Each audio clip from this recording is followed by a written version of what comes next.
Pessoal, boa noite. Essa é a terceira aula do nosso bloco de aulas de dor torácica 1. É um bloco específico de síndromes coronarianas agudas. Essa é uma aula da matéria de urgências e emergências da Escola Baiana de Medicina e Saúde Pública. Meu nome é Hugo Falcon, sou professor da matéria. Nessa aula vamos abordar síndromes coronarianas agudas sem supra de ST. Então, revisando os conceitos das síndromes coronarianas agudas sem supra de STs, ela acaba podendo ser dividida entre a angina instável e o IAM sem supra, acontecendo por uma oclusão subtotal da coronária epicárdica ou de uma oclusão total de um subramo ou de um ramo perfurante das coronárias epicárdicas. Ela pode conter algumas alterações eletrocardiográficas, porém também esse eletrocardiograma pode estar normal. Dentre as alterações mais comuns das síndromes coronarianas agudas sem supra estão a onda T apiculada em tenda, a inversão da onda T profunda e o infra de ST. Essas alterações, elas podem corresponder, respectivamente, quando falando da onda T apiculada em tenda, a uma isquemia subendocárdica. Inversão da onda T profunda fala a favor de uma isquemia subepicárdica e o infra de ST ele corrobora para uma corrente de lesão. Então, ela está mais associada com o IAM, quando há realmente lesão, injúria miocárdica e elevação dos marcadores de necrose miocárdica. Mas não necessariamente o infra de ST significa que os marcadores irão se alterar. Que a gente observa aqui nessa imagem, um coração com artéria epicárdica, subocluída por um rompimento ou uma erosão, uma placa promovendo uma oclusão subtotal. E de suas principais diferenças diagnósticas estão justamente no fator em que há alteração dos marcadores de necrose miocárdica de maneira importante, uma elevação superior a 20%, entre o estágio inicial e o estágio depois, ou seja, na segunda medida dos marcadores. Tá? Lembrando que devemos seriar esses marcadores de 3 em 3 horas, agora de acordo com as novas diretrizes do ESC de 2020. Já a angina instável, geralmente há uma clínica indubitável de que se trata de uma síndrome coronariana aguda. Porém, existem também apresentações duvidosas. E quando a clínica não é uma clínica indubitável de síndrome coronariana aguda? E quando a troponina ela não se eleva, ou quando ela tem uma elevação, mas não é superior a 20%, ou quando ela já era positiva desde o primeiro estágio e ela não se elevou o suficiente para eu considerar como uma curva típica para o infarto? E quando as alterações eletrocardiográficas também não são sugestivas de isquemia, o que fazer? Então, a gente sabe que cerca de 50% dos pacientes que dão entrada no nosso pronto-socorro com a queixa de dor torácica e com suspeita de síndrome coronariana aguda, eles podem ter o eletrocardiograma e os marcadores de necrose miocárdica inconclusivo. Então, percebam que é algo muito comum esse pensamento dessa dor torácica, mesmo se pensando em síndrome coronariana aguda, ser inconclusivo, não poder fechar, às vezes, o diagnóstico com tanta certeza. A gente consegue refinar esse diagnóstico, principalmente quando a gente seria o eletrocardiograma e os marcadores de necrose miocárdica. Que a gente seriando, às vezes, em algum momento, com o ECG, a gente vai flagrar alguma alteração isquêmica, assim como, às vezes, por exemplo, no infarto com supra, ele em estágios muito iniciais, ainda não deu tempo daquele supra se tornar tão evidente. Lembrando que o supra e as alterações isquêmicas no geral, elas são alterações dinâmicas. Elas não são alterações estáticas, elas não simplesmente viram a chave e de repente apareceu um supra de tantos milímetros e fica estático naquela posição. Não. Ele tem toda uma evolução, geralmente, por exemplo, quando evolui para o supra, ele evolui com um apiculamento da onda T e depois aquele segmento ST ele vai se elevando aos poucos a chegar até no seu pico máximo e depois ele vai reduzindo levando também embora aquela onda R, criando aquela onda Q patológica que a gente conhece. Isso também se faz verdade com os marcadores, que às vezes, num primeiro momento, ele pode vir inalterado, e dentro daqui você seria de 3 em 3 horas, né? Dentro do segundo resultado que você vai pegar naquelas 3 horas, ele pode não se alterar. Que algumas troponinas, a depender de qual troponina você está usando, ela só vai se alterar a partir de 6 horas de sintomas do paciente. Então, essas alterações que às vezes não existem no paciente de maneira inicial, ela se faz mais verdade, principalmente quando aquele paciente ele chega com poucas horas ou pouco tempo, poucos minutos dos sintomas. E por isso, a gente deve sempre lembrar que não libere o seu paciente em caso de dúvida. Sempre procure auxílio e sempre serie os eletrocardiogramas em marcadores se tiver dúvida, antes de liberar para você. Cada vez que você seria, você vai ter mais certeza da sua conduta.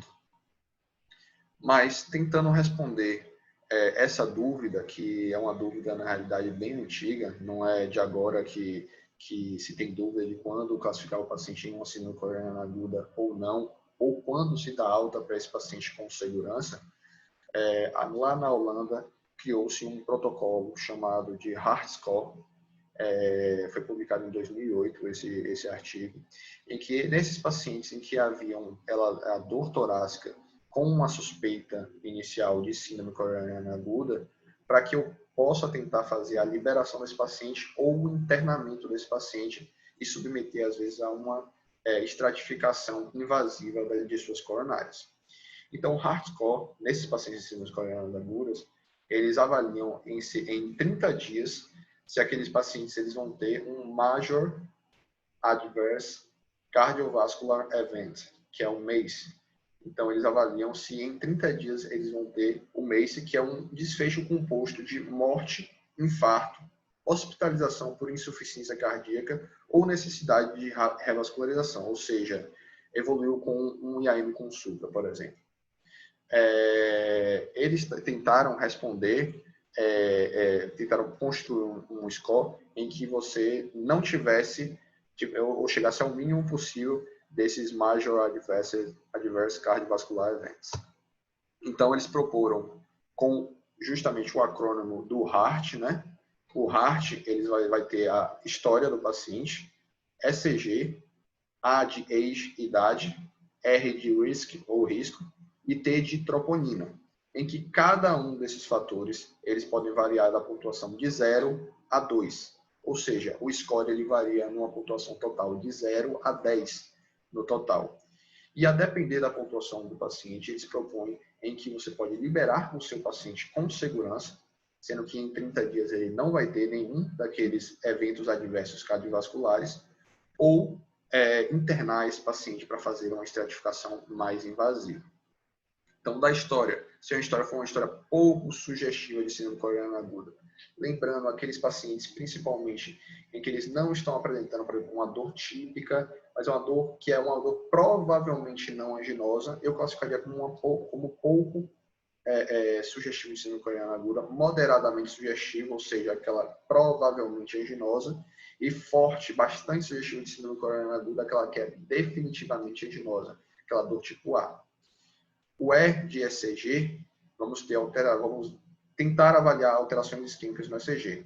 Então, o zero, com a pontuação 0, se o ECG se encontrar dentro dos limites da normalidade, pontuação de 1. Se tiver alterações inespecíficas, ou seja, um achatamento da onda T, uma onda T um pouco bifásica, algo que eu não consigo especificar como alteração isquêmica mesmo. E 2, quando eu tenho um infra, ou na realidade, em alguns artigos sobre o HeartScore, eles classificaram como um desnivelamento do ST. Porém, como se existe supra-desnivelamento, ele já encaixa o paciente em alto risco, a gente sempre vai estatificar invasivamente, eu gosto de botar aqui que eu vou utilizar o HeartScore numa situação de um IAM sem supra ou de um angina instável sem supra, então eu gosto de classificar como um infra de ST.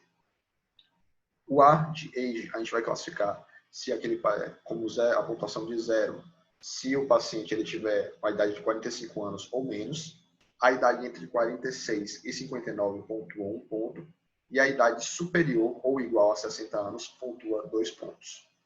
Risco, vamos avaliar os fatores de risco do paciente.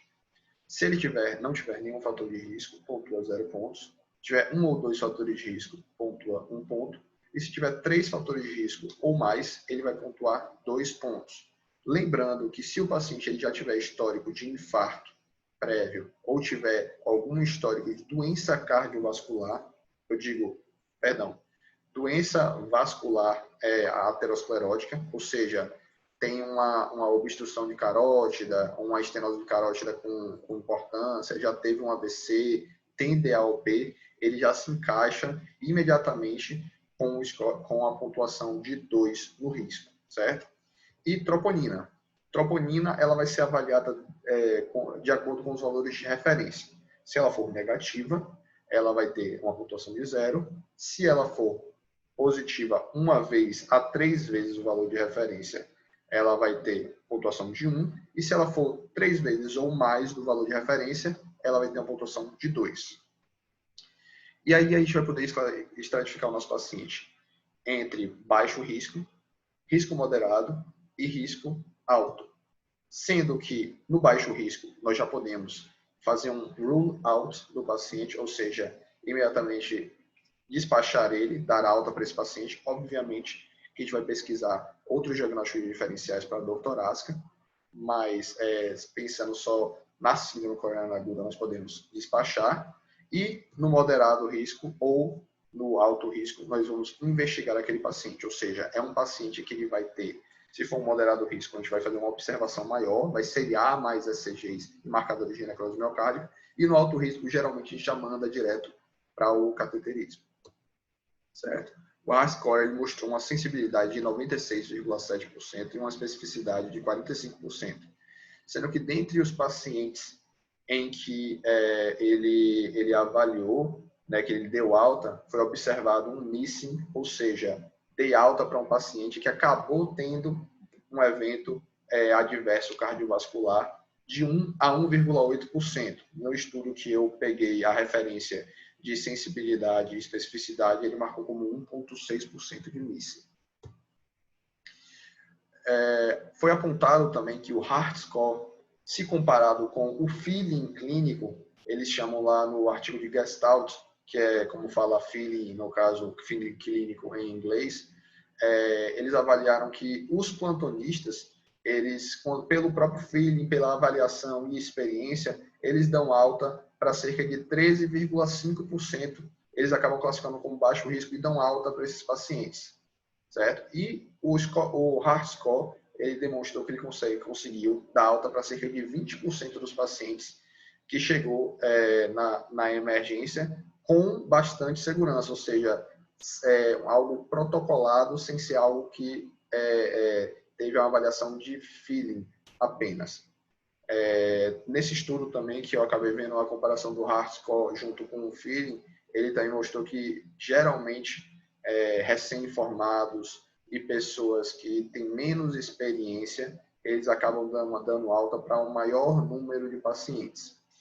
E, de acordo com os anos vão se passando e com o tempo de experiência do plantonista, geralmente eles tendem a admitir mais pacientes, provavelmente pelas pancadas da vida que esse colega já recebeu, né? Já tem experiência. Então, tendo em vista em que um índice de 1 a 1,8% do HART-score foi considerado pelos cardiologistas ainda como muito elevado, ou seja, perder 1% desses pacientes da alta pressão arterial dos pacientes, foi proposto em 2017 o Heart Pathway, em que nesse Heart Pathway você faz o HART-score e após fazer o HART-score, você dosa uma troponina de 3 horas, ou seja, você não dosa só aquela primeira troponina de admissão, você dosa a troponina de admissão e 3 horas depois você faz outra troponina. Ou seja, ele só seriou um pouquinho a troponina, fez uma seriação a mais para todos os pacientes. O HART-score, a gente já sabe que de 0 a 3 baixo a risco, a gente já daria alta direto para aquele paciente. Mas como a gente quer aumentar, reduzir esses missings, a gente fazendo somente uma troponina de 3 horas, a gente vai conseguir reduzir isso bastante. E a gente sabe que de 4 a 10 a gente tem que investigar aquele paciente. Então, ele separa o Heart Pathway, aqueles pacientes que têm um score de 4 a 10 e os pacientes que têm um score de 0 a 3 e vão levar esses pacientes a uma troponina de 3 horas. Sendo que nessa troponina de 3 horas, para eu considerar ela positiva, ela, para ser considerada positiva, essa variação tem que ser de superior a 20%, tá?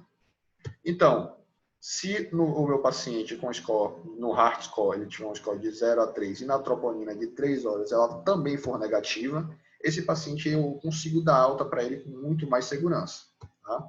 Com o missing, ele agora vai variar de 0, em alguns estudos 0%, em alguns estudos variando até 0,6%.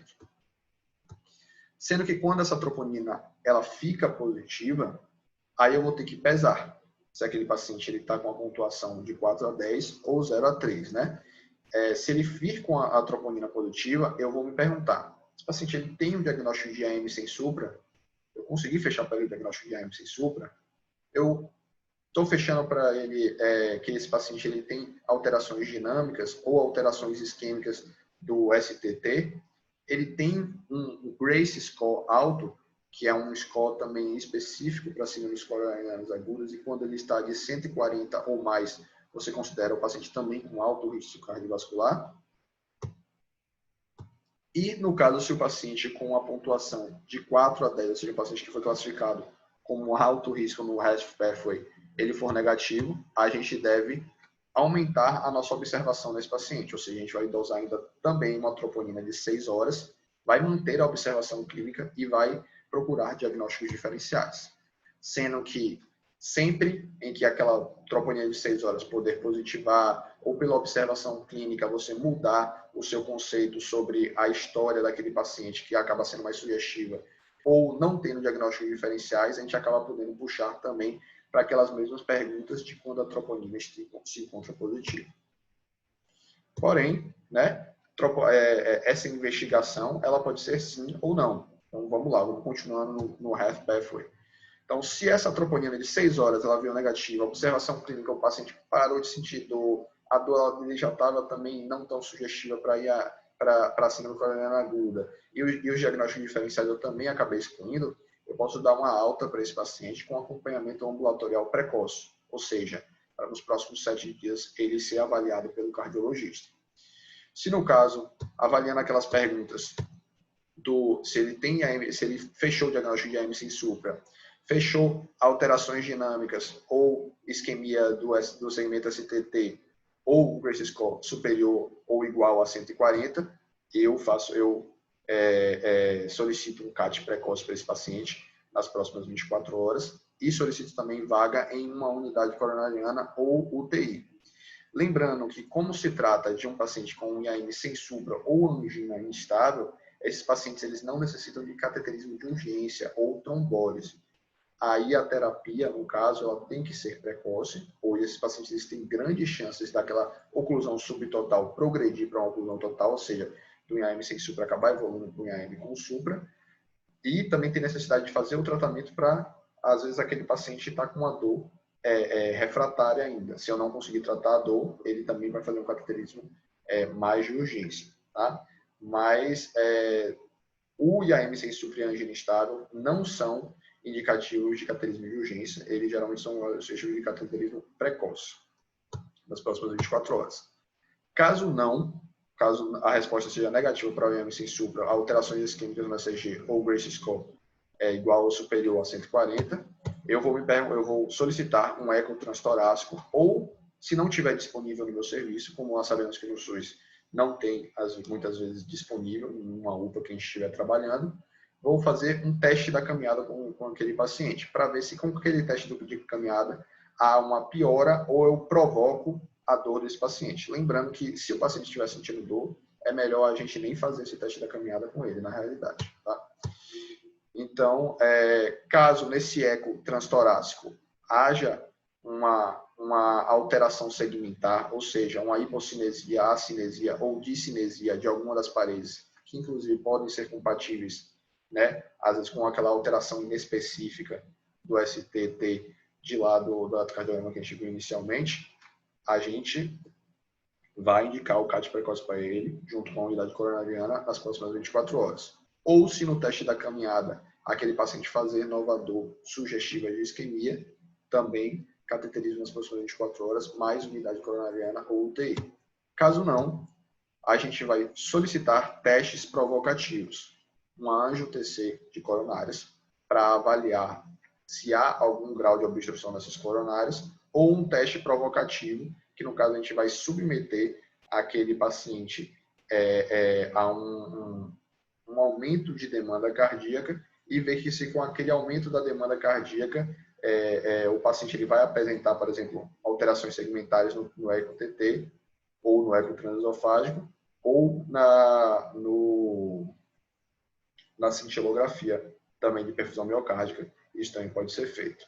Lembrando que esses testes provocativos, a gente geralmente leva o submete o paciente a estresse. Então, até mesmo o teste da esteira, o teste de esforço, ele vindo positivo, ou seja, realizando um infra de ST no teste de esforço, ele também vai se encontrar positivo e vai acabar indicando CAT precoce nas próximas 24 horas ou com internação na UCO e UTI, certo?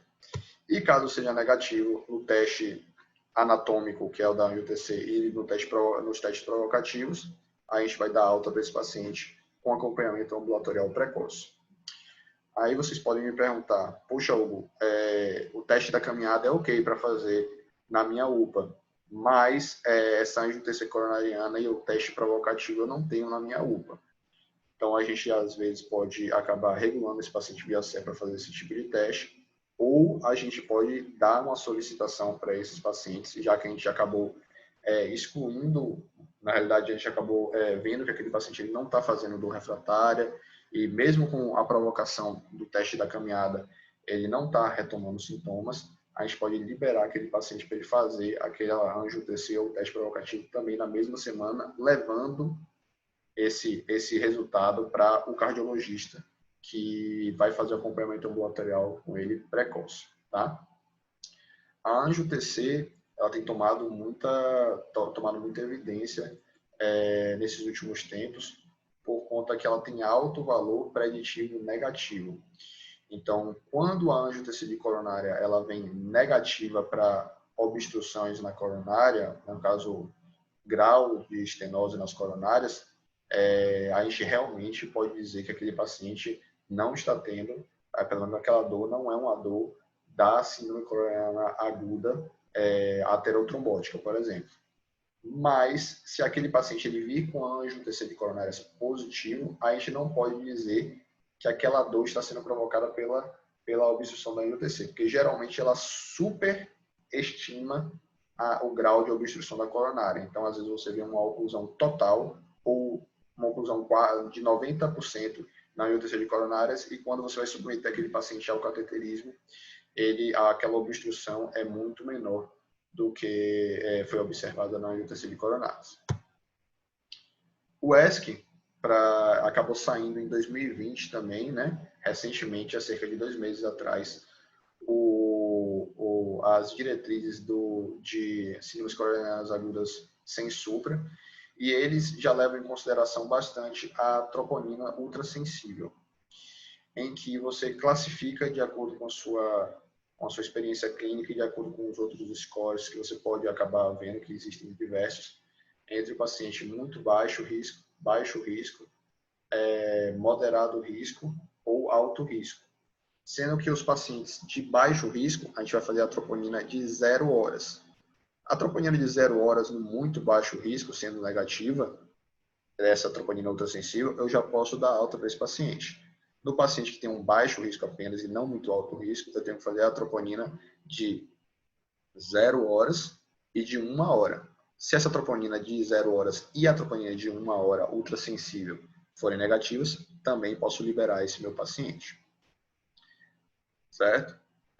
Caso esse paciente ele seja de um risco moderado, eles sugerem que haja uma observação, que você faça a troponina de 0 horas, 1 hora e 3 horas combinado com o ecocardiograma. De acordo com o resultado do ecocardiograma e das troponinas, a gente vai admitir esse paciente numa unidade coronariana e indicar para esse paciente um cateterismo, uma angiografia. Caso a troponina, em qualquer um desses momentos, ou seja, a troponina de 0 horas, de 1 hora ou de 3 horas, ela der positiva, pelo o que foi proposto para o ESC, eu tenho que admitir esse paciente também em uma unidade coronariana pela grande suspeita de infarto e submeter ele a uma angiografia, certo? Então, eu só gostaria de acabar comparando esses dois protocolos que foram apresentados, né? O protocolo do ESC de 2020, que ele foi proposto, que acaba sendo um protocolo um pouco mais caro por ser uma troponina nova, uma troponina ultrassensível, né? E que ele é muito baseado, de forma que ele é muito baseado no resultado da troponina. Realmente, a troponina ultrassensível, ela refinou muito o nosso diagnóstico para infarto agudo do miocárdio. E ela consegue enxergar valores da normalidade ou fora da normalidade com um tempo muito mais cedo do que a troponina comum que a gente tem no SUS, certo? Só que acaba que esse tipo de protocolo, apesar de ele ser muito mais rápido, a gente conseguir dar alta para o nosso paciente, sendo que muitas vezes, ou seja, se o paciente for muito baixo risco, com 0 horas, eu já consigo dar alta para esse meu paciente com resultado da troponina negativa, ou com 1 hora eu consigo dar alta para esse meu paciente com a troponina negativa, ele não é a nossa realidade. A gente acaba que o HEF pathway, ele acaba se encaixando mais dentro da nossa realidade do SUS, em que ele tem um embasamento um pouco mais clínico, eletrocardiográfico, leva em consideração os fatores de risco. Então, apesar de não ter critérios tão objetivos quanto os critérios do ESC, a gente pode utilizar essa ferramenta e conseguir também dar alta com segurança para os nossos pacientes aqui no SUS. Então, pessoal, essa foi nossa terceira aula. A quarta aula será sobre tratamento das síndromes coronarianas agudas.